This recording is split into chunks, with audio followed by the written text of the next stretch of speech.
Good morning guys. For today's video ayusin natin si Dominar.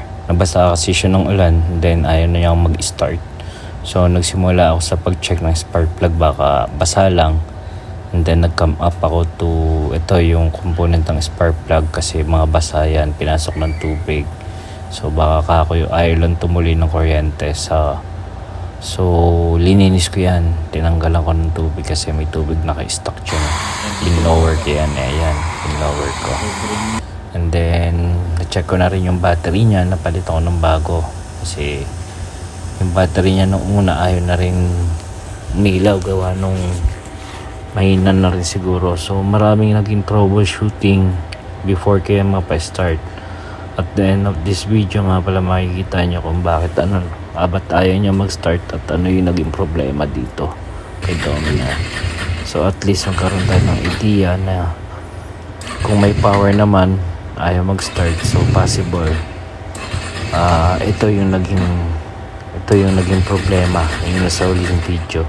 So panoorin nyo lang guys, tuloy nyo lang, so may malalaman nyo kung ano yung nangyari doon, ano yung naging problema. Sa portion na to guys, chinek ko na rin yung mga fuse and then yung starter nya, connector. Hindi ko alam kung ganyan yung connector talaga, parang grasa lang yun. So tingnan ko kung okay pa yung starter nya. And then napunta na ako sa pag troubleshoot sa gasolina.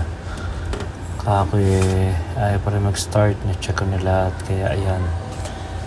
Then yung gasolina makikita niya may tubig, kaya pala ayaw mag-start. So lininis ko na yung tangke, lininis ko na yung kanyang mga hose, lininis ko na yung kanyang fuel filter and fuel pump.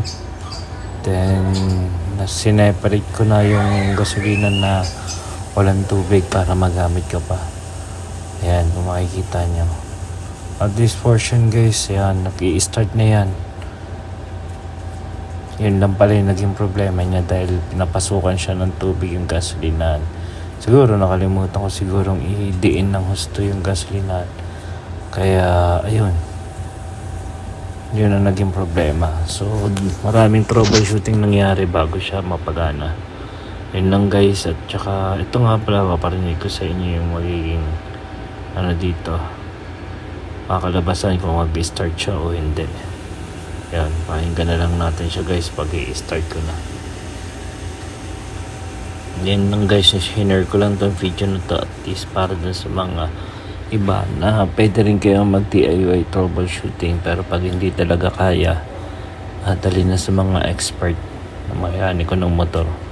So baka lumala yung sira, pero kasi ito alam ko minimal lang to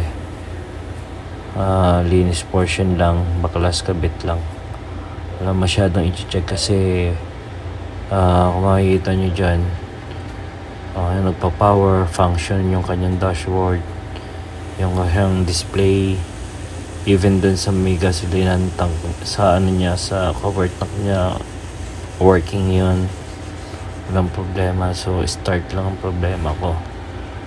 Ayan, start ka.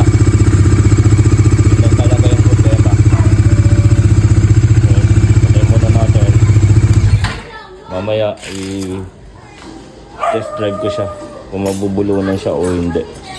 Kandiyan lang guys, thank you for watching.